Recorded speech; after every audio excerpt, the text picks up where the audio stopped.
अरूज फत्हे की दास्तां वो जो जालिमों का सवाल हो या रब्बी, या रब्बी। ये कैसा इम्तिहान है या रब।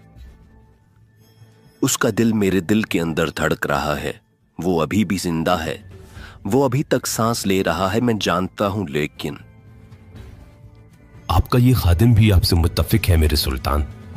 मेरे दिल में भी कोई उदासी नहीं। मैं जानता हूं कि वो जिंदा है। दुआ है कि वो जिंदा रहे और सही और सलामत रहे। उसे ढूंढते रहो आजीज।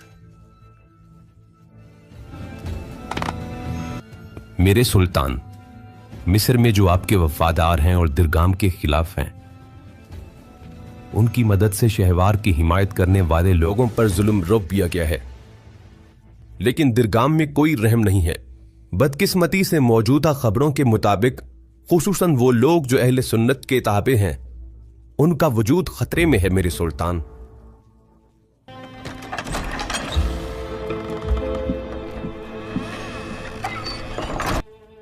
मेरे सुल्तान,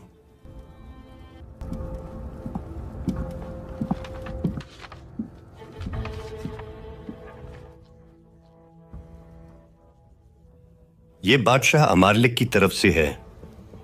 अपनी ताज पोशी के लिए उसने आपको यरूशलेम आने की दावत दी है। वो चाहता है कि मैं शिरकत करूं, ताकि सब लोगों को लगे कि मैं उसके बादशाह बनने से राजी हूं। अभी रवाना होने के लिए तुम तैयार नहीं हो? मजबूर हूं, मुझे दमिश्क जाना होगा। क्या तुम वहां पर रहते हो?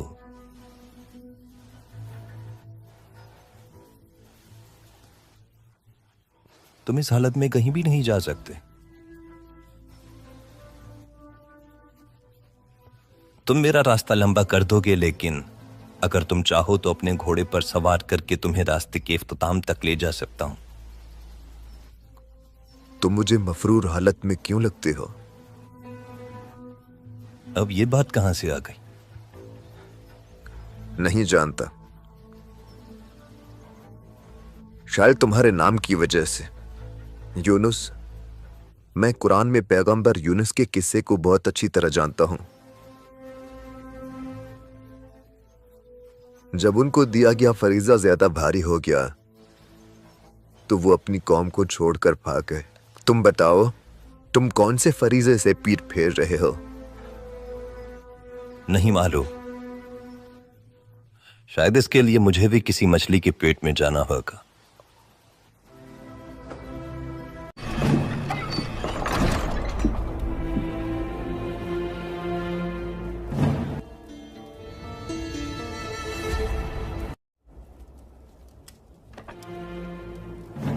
आप बहुत मुश्किल वक्त में हमारे महल में आए हैं। मैं आपकी इस आमद में हिकमत तलाश करता हूं। मैं आपसे मिस्र के बारे में भी सुनना चाहूंगा। मेरा नाम काजी फाजिल है। मैं आपके सामने सभी किताबों को छोड़कर मिस्र की जमीन का बिना नाम का एक बेटा बनकर आ रहा हूं। मेरे लोगों की आदत है सुल्तानम, वो अपने हुक्मरानों के हाथों उन पर आने वाली आफात से लाताल्लुक नजर आते हैं, लेकिन हकीकत में ये बेहिसी नहीं है। वो अपने आप को इस जमीन के हकीकी मालिक समझते हैं जहां वो रहते हैं, इसलिए वो घबराते नहीं। वो सिर्फ इतना जानते हैं कि मेहर हमाम के बर्तन की तरह एक हाथ से दूसरे हाथ में गुजरती है, लेकिन वो हमेशा मुस्तकिल रहते हैं। और वो भी अंदर से जानते हैं कि दमिश्क का सुल्तान उनके बाप की जगह रखता है। मुझे अपना बेटा समझकर मेरी बात सुने।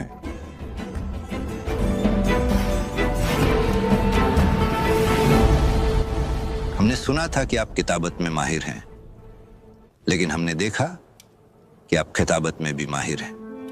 बोलो बेटा, मैं सुन रहा हूं। बाप बेटे के दरमियान बहुत से जाती मामले होते हैं। सुल्तान अकेले में बात करना मुनासिब है।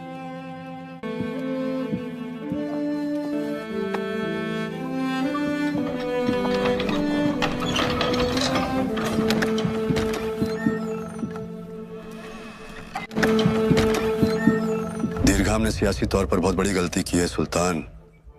उसका जमीर भी उसे चैन से बैठने नहीं देगा, क्योंकि उसने सलीबियों के साथ इत्तेहाद किया है। अगर सलीबी काहिरा में आबाद हुए तो ये एक ऐसे अलमिये को जन्म देगा जो सदियों तक जारी रहेगा। क्या आपके पास बादशाह अमलरिक और दीर्घाम के दरमियान इत्तेहाद का सबूत है? अभी तक नहीं, लेकिन मैं अपने नाम की तरह जानता हूं कि जरूर आएंगे। उन्हें दाखिल होने के लिए सुराख मिला तो वो इस मौके को जाया नहीं करेंगे। आप चाहते हैं कि मैं अपने सिपाहियों को खतरे में डालकर आपकी मदद करूं? अच्छा बताओ, मैं उस शहवार के लिए ऐसा क्यों करूं?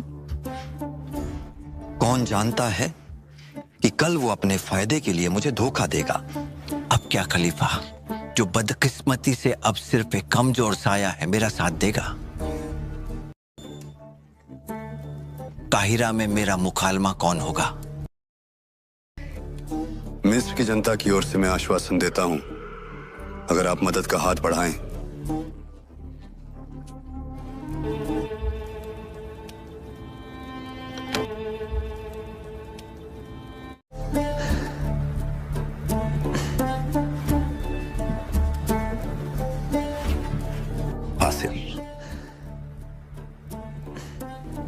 लोग अल्फाज से एक दूसरे को महसूर कर सकते हैं, लेकिन मैं इस उम्र में उस मरहले से बहुत पहले गुजर चुका था।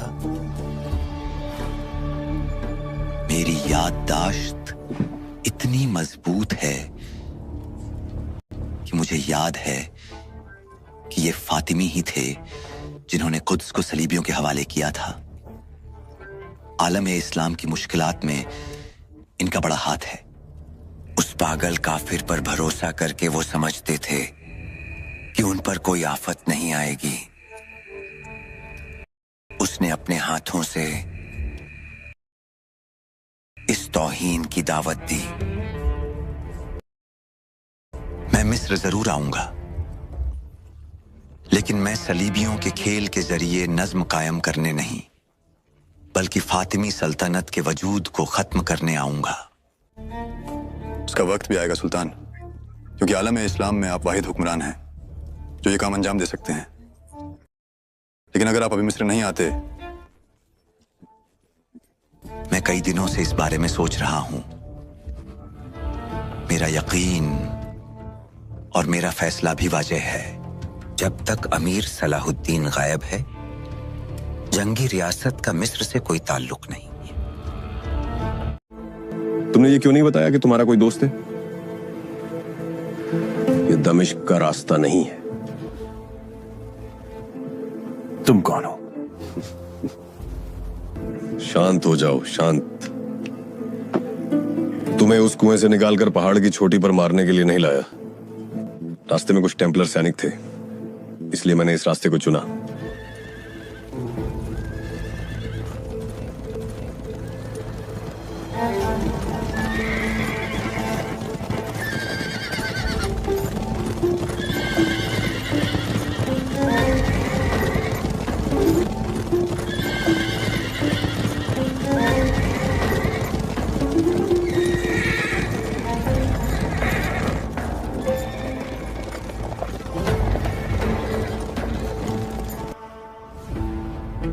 इसे क्यों किया? मैंने वादा किया था कि मैं इसे अंत तक ले जाऊंगा। इस धरती ने उन मुसलमानों को बहुत देखा है जो ईसाइयों की रक्षा करते हैं, लेकिन आज मुसलमान की रक्षा करने वाला ईसाई। वजीर हजरत, चारों तरफ मुझे ढूंढा जा रहा है, जबकि मुझे आपके सामने आने के लिए बुलाना ही काफी है।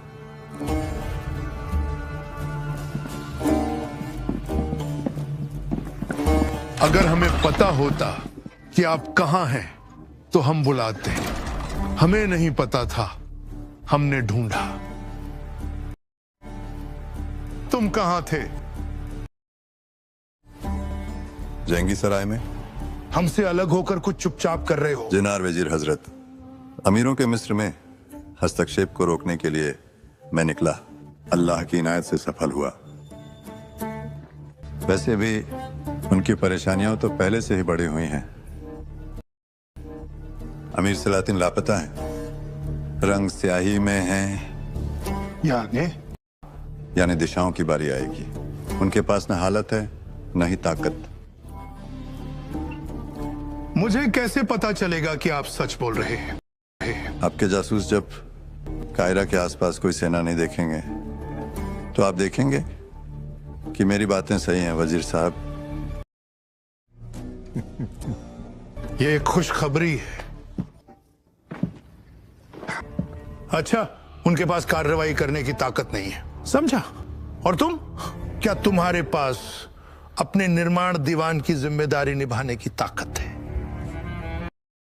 इसमें कोई शक नहीं है, लेकिन जब आप ये जिम्मेदारी मुझे फिर से सौंप रहे हैं तो क्या आपके पास मुझ पर पूरी और पूर्ण विश्वास है?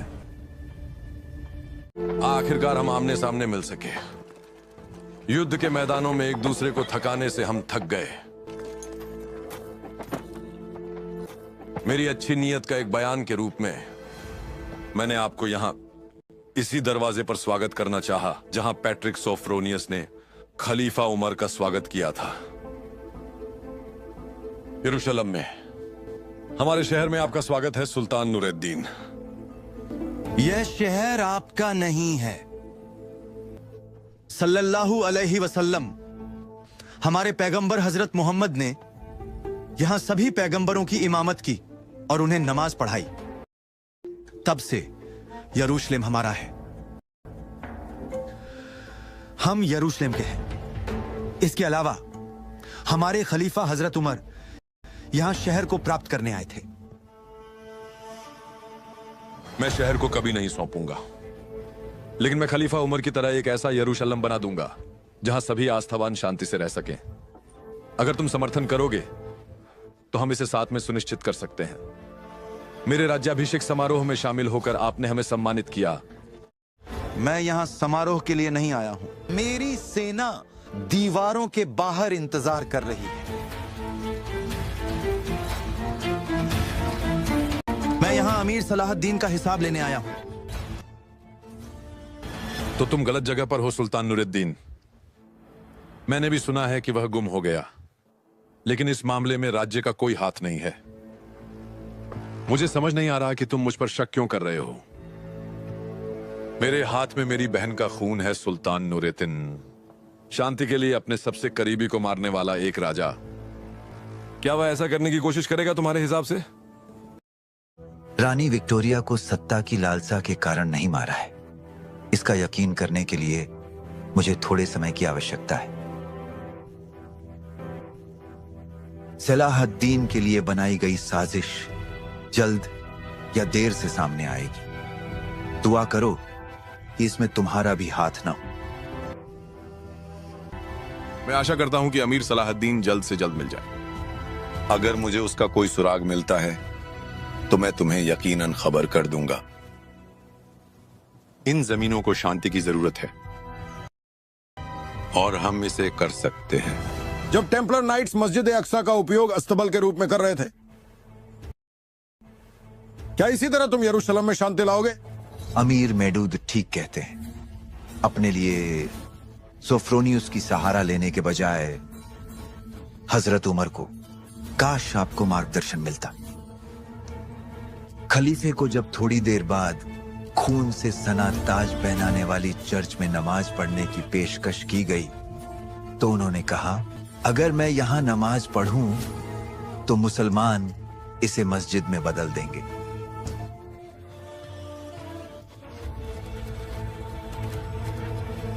आप निश्चित रहिए, मैं जो करना चाहिए वह करूंगा। कृपया समारोह की ओर बढ़ें। देखें कि दोस्त, दुश्मन, राजा और सुल्तान शांति में यरूशलेम की गलियों में चल रहे हैं। थोड़ी देर में तुम्हारे सिर पर पहनाई जाने वाली वह ताज 65 वर्ष पहले लोगों को मारकर यरूशलेम पर कब्जा करने वाले गॉडफ्री का मुकुट है। तुम जो तलवार पहनोगे वह उसकी तलवार है।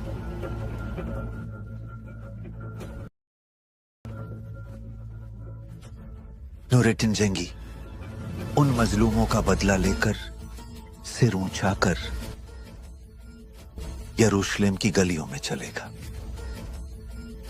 ताज और मिठास पर अधिक गर्व मत करो, क्योंकि वह ताज तेरे सिर पर बहुत देर नहीं रहेगा।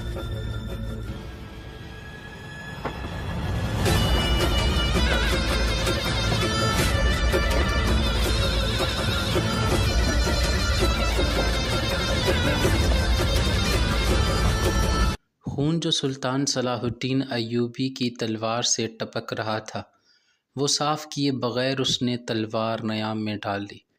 ये खून उस गद्दार हकीम का था जो सलेबियों का जासूस और तखरीबकार बना हुआ था। फौरी तौर पर जिन्हें गद्दारी और दुश्मन के साथ साज बाज करने के जुर्म में गिरफ्तार किया गया था, वो बाजवान कैद खाने की तरफ ले जाए जा रहे थे। सुल्तान अय्यूबी अपने सालारों, नायब सालारों, फ़ौज और शहरी इंतज़ामिया के आला हक्काम के इजलास में बेचैनी से इधर उधर टहल रहा था। उसकी आंखों में खून उतरा हुआ था। वो बहुत कुछ कह चुका था और बहुत कुछ कहते कहते रुक गया। इजलास के हाज़रीन इसकी जज्बाती कैफियत को अच्छी तरह समझते थे। वो सुल्तान अय्यूबी से नज़रें मिलाने से भी डरते थे। सुल्तान आला मकाम, एक सालार ने कहा, हम सलेबियों की कोई साजिश कामयाब नहीं होने देंगे। सुल्तान अय्यूबी ने बड़ी तेज़ी से नयाम से तलवार निकाली। तलवार खून आलूद थी। उसने तलवार हाज़रीन के आगे करके कहा कि ये खून किसका है? ये तुम सब का खून है। ये मेरा खून है। ये हमारे उस भाई का खून है जो हमारे साथ मस्जिद में जुम्मा की नमाज पढ़ा करता था। उसके घर में कुरान भी है। अगर ये खून गद्दार हो सकता है तो सलेबियों की हर साजिश कामयाब होगी। सलेबियों की ये साजिश कामयाब हो चुकी है। वो इस्लाम की इन अफवाज को, जिन्हें मुत्तहिद होकर फ़लस्तीन को सलेबी इस्तबाद से आज़ाद कराना था, आपस में लड़ाकर हमें इतना कमज़ोर कर चुके हैं कि एक लंबे अरसे तक फ़लस्तीन की तरफ कूच करने से माजूर हो गए हैं। हमारी मंजिल बैतुल मुक़द्दस थी। हमें आज काहिरा में नहीं यरूशलेम में होना चाहिए था, मगर इस्लाम की जंगी ताकत तबाह हो गई है। सुल्तान अय्यूबी ने तलवार अपने दरबान की तरफ फेंकी, फिर नयाम भी उतार कर उसे दे दी और कहा, अगर ये खून किसी काफिर का होता तो मैं नयाम साफ न करता। ये एक गद्दार का खून है। नयाम में इसकी बू थी न रहे। दरबान तलवार और नयाम साफ करने के लिए बाहर गया। सुल्तान अय्यूबी ने इजलास के हाज़रीन से कहा, सलेबियों की साजिश कामयाब हो चुकी है। वो चाहते हैं कि मैं हल्ब से आगे न जा सकूं। देख लो, मैं आगे जाने के बजाय काहिरा में आ गया हूं। अपने आप को धोखे में न रखो। अब सलेबी आगे बढ़ेंगे। हम आपस में लड़ते रहे थे। हमें फैसला कुन शिकस्त देने की तैयारियां कर रहे थे वो लोग। हमने मुसलमानों को लड़ाकर सुल्तान सलाहुद्दीन अय्यूबी का रुख फेर दिया है। ये तरपुली लबलान का एक सलेबी हुक्मरान रिमार्ट कह रहा था। सलेबी जासूसों ने वहाँ खबर दी कि सुल्तान अय्यूबी हल्ब से मिस्र चला गया है और उसकी जगह उसका भाई अल आदिल महाज पर आया है। ये खबर यरूशलेम तक पहुँच चुकी थी। ये खबर अकरा तक भी पहुँच चुकी थी, जहाँ सलेब आज़म थी और जहाँ बड़ा पादरी भी था जिसे सलेब आज़म का मुहाफ़िज़ कहते थे। वो फ़ौरन तरपुली जमा हो गए थे। उनके यहाँ भी ऐसी ही कॉन्फ्रेंस हो रही थी जैसे सुल्तान अय्यूबी ने बुला रखी थी। अय्यूबी यरूशलेम को फ़तह करने निकला था। रिमांड ने कहा, हमने एक भी तीर चलाए बगैर उसे मिस्र की तरफ पसपा कर दिया है। उसके हाथों उन मुसलमान उमरा और हुक्मरानों को बेकार कर दिया है जो किसी भी वक्त हमारे खिलाफ अय्यूबी की कुव्वत बन सकते थे। हम उससे बड़ी और कामयाबी क्या हासिल कर सकते हैं? अब हमें वक्त ज़ाया नहीं करना चाहिए। ये कामयाबी इतनी बड़ी नहीं है जितनी आपने कहा है। एक सलेबी हुक्मरान बाल्डविन ने कहा, ہم نے حملے کے لیے زمین ہموار کی ہے، اصل کام تو حملہ ہے۔ اس کی کامیابی کو ہم بہت بڑی کامیابی کہیں گے۔ فوجیں فوراً جمع کرو اور پیش قدمی کرو اور سلطان ایوبی کو سنبھلنے کا موقع بھی نہ دو۔ اگر ہم نے اپنے آپ کو بہت جلد نہ سنبھالا تو میں بتا نہیں سکتا کہ اس کے نتائج کیا ہوں گے۔ سلطان ایوبی نے اپنے سالاروں اور دیگر حکام سے کہا، آج ہی سے نئی بھرتیاں شروع کر دو، سوار زیادہ ہونے چاہیے۔ سوڈان کے ان جوانوں کو بھرتی کرو جنہیں 7 سال ہوئے بغاوت کے جرم میں فوج سے نکال کر قابل کاشت زمینوں پر آباد کیا گیا تھا۔ انہوں نے مصر میں اتنی خوشحالی دیکھی ہے کہ اب دھوکہ نہیں دیں گے۔ ایسے جوان جو گھڑ سواری اور تیغ زنی کی سوجھ بوجھ رکھتے ہوں، انہیں جنگی تربیت دو۔ میں بہت جلدی مصر سے نکل جانا چاہتا ہوں۔ اگر سلیبیوں کا دماغ خراب ہو گیا تو دنیائے عرب ان کی دستبردست ہو جائے گی، اور اگر ان کا دماغ ٹھکانے ہے تو انہیں میری غیر حاضری سے فائدہ اٹھاتے ہوئے فوراً حملہ کر دینا چاہیے۔ وہ اناڑی نہیں، میرے لیے یہ حالات انہوں نے کسی مقصد کے لیے پیدا کیے ہوں گے جن سے مجبور ہو کر میں مصر آ گیا ہوں۔ وہ ہم سے بیت المقدس کو صرف اسی صورت میں بچا سکتے ہیں کہ مقبوضہ علاقوں سے نکل کر ہمارے علاقوں میں آ کر لڑیں۔ اس جنگ کے لیے مجھے بہت سی فوج کی ضرورت ہے۔ میں اس وقت 250 نائٹس میدان میں لا سکتا ہوں۔ ترپولی کے کانفرنس میں ایک مشہور صلیبی حکمران رینالٹ آف ہومین نے کہا، اس حملے کی قیادت میری فوج کرے گی۔ میں نے اس کا پلان بھی تیار کر لیا ہے۔ اس کی بنیاد یہ ہے کہ ہم صلاح الدین ایوبی کی طرح چوروں والی جنگ نہیں لڑیں گے۔ ہم طوفان اور سیلاب کی مانند پیش قدمی کریں گے۔ ہم سب اپنی فوجوں کو اکٹھا کریں گے اور کوچ کریں گے، تو آپ خود محسوس کریں گے کہ انسانوں اور گھوڑوں کا یہ طوفان دنیا عرب کو خس و خاشاک کی طرح اڑاتا مصر کو بھی رونتا ہوا جائے گا، اور اس کا زور سوڈان میں جا کر تھمے گا۔ اگر صلیبی متحد ہو کر آئیں تو عرب کی سرزمین ہم سے اتنا خون مانگے گی جس میں ریگزار کے ذرے تک نہیں ہوں گے۔ سلطان ایوبی کہہ رہا تھا، اب کہ ہم سروں سے کفن باندھ کر جائیں گے۔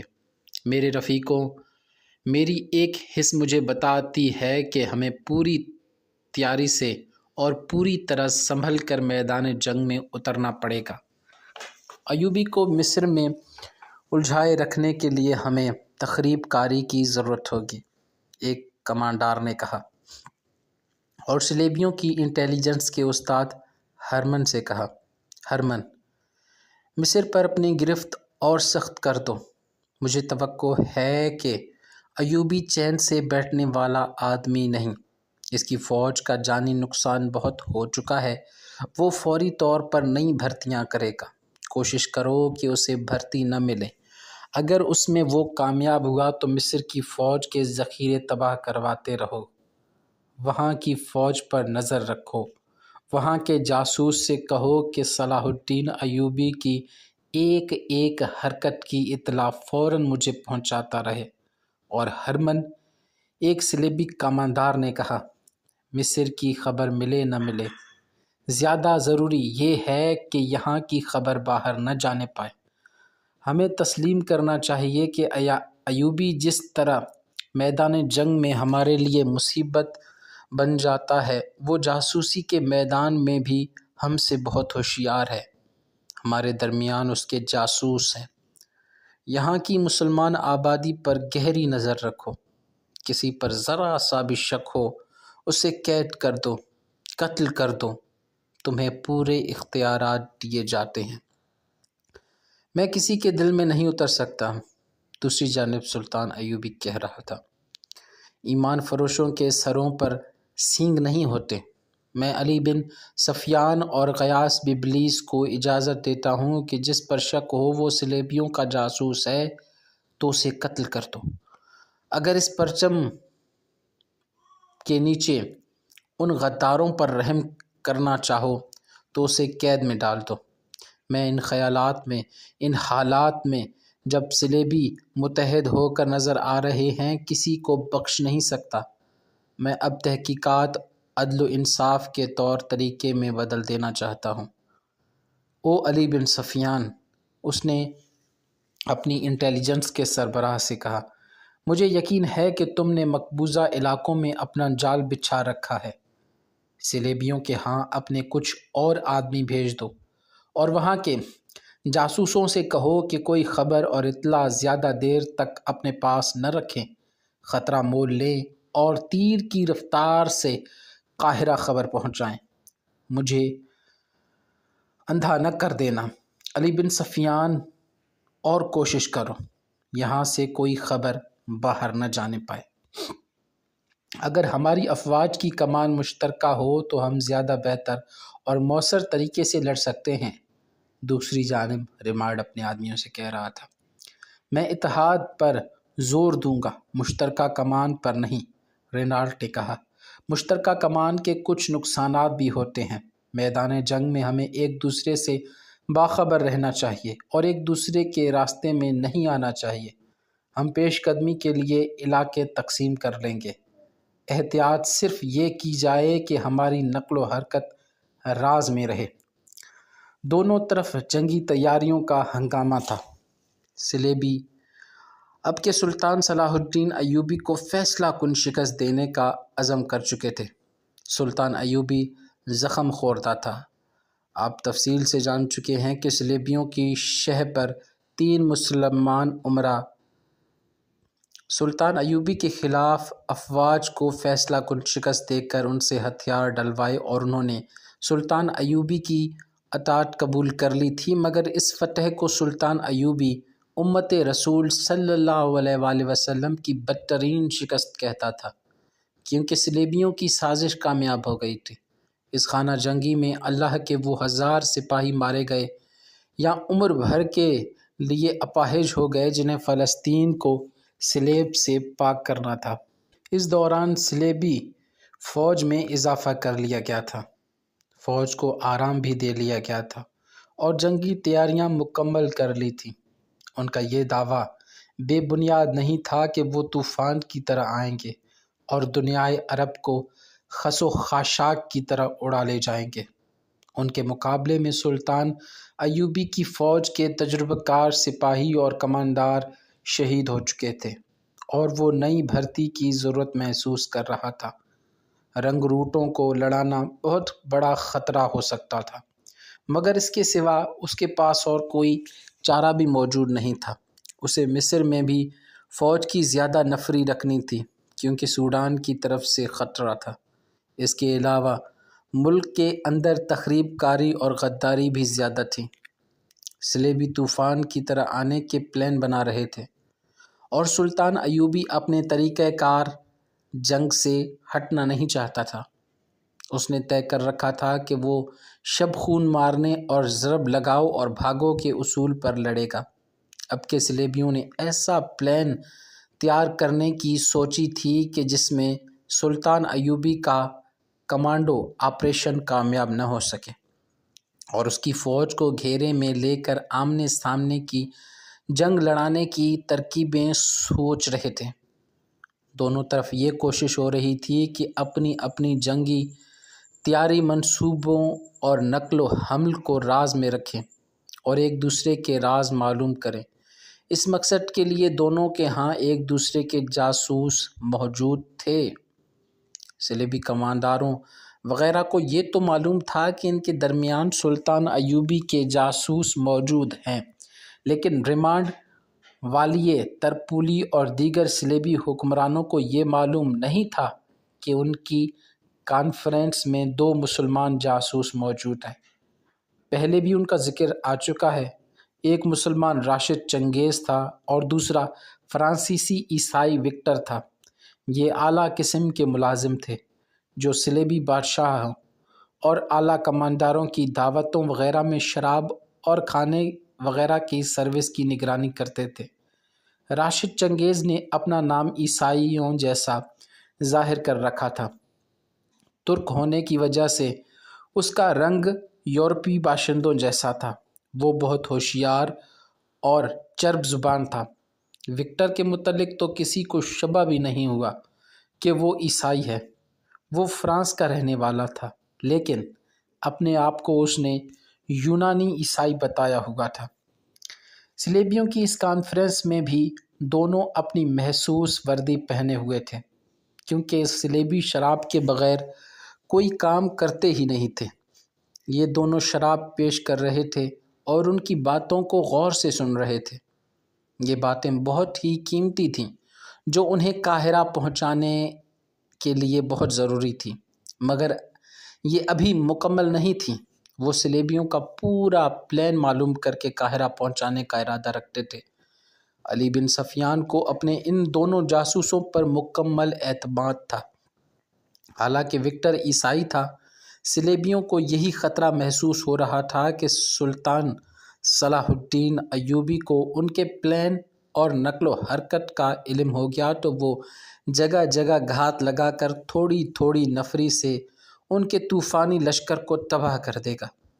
چنانچہ وہاں سلطان کے جاسوسوں کو سراغ لگانے اور انہیں پکڑنے کے بڑے ہی سخت احکام جاری کر دیے گئے تھے۔ مصر میں بھرتی کی مہم شروع ہو گئی۔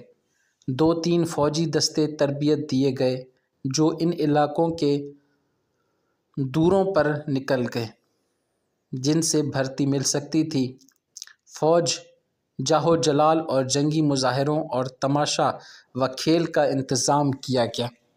مسجدوں کے اماموں کے لیے تیز رفتار قاصدوں کے ذریعے سلطان ایوبی کا یہ پیغام بھیجا گیا کہ وہ لوگوں کو جہاد کی اہمیت بتائیں اور انہیں یہ بتائیں کہ کفار پوری طاقت کے ساتھ عالم اسلام پر حملہ آور ہو رہے ہیں، اور یہ بھی کہ قبلہ اول کفار کے قبضے میں ہے۔ اس صورت میں ہر مسلمان پر جہاد فرض ہو گیا ہے۔ اماموں سے کہا جائے کہ وہ جوانوں کو مصر کی فوج میں بھرتی ہونے کی تلقین کریں۔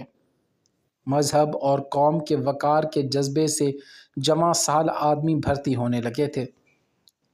ان کے ذہنوں میں مقصد واضح تھا، مگر بہت سے جوان مال غنیمت کے لالچ میں بھی بھرتے ہوئے تھے۔ یہاں دیہاتی علاقوں کے لوگ تھے، ان کے کانوں تک اماموں کی آواز نہیں پہنچی تھی۔ ان تک فوجی افسر پہنچے تھے جنہوں نے سلطان صلاح الدین ایوبی کے اس حکم کی تعمیل کی خاطر کمک بھرتی بہت جلدی کر دی۔ لوگوں کو جہاد کے وعظ سنانے کے بجائے یہ کہا گیا کہ سلیبیوں کے شہر فتح کیے جائیں گے جہاں اتنی دولت ہے کہ وہ سمیٹ نہیں سکیں گے۔ چنانچہ وہ دلوں میں جہاد کا جذبہ لے کر بھرتی ہونے کے بجائے مال غنیمت کا لالچ لے کر ہنسی خوشی بھرتی ہوئے۔ ان اناڑی اور کم فہم فوجی افسروں نے سلطان ایوبی کی توقع کے خلاف بے شمار جوانوں کو بھرتی کر لیا، مگر اسے یہ نہ بتایا کہ انہوں نے مقصد پورا نہیں کیا، حکم کی تعمیل کی ہے۔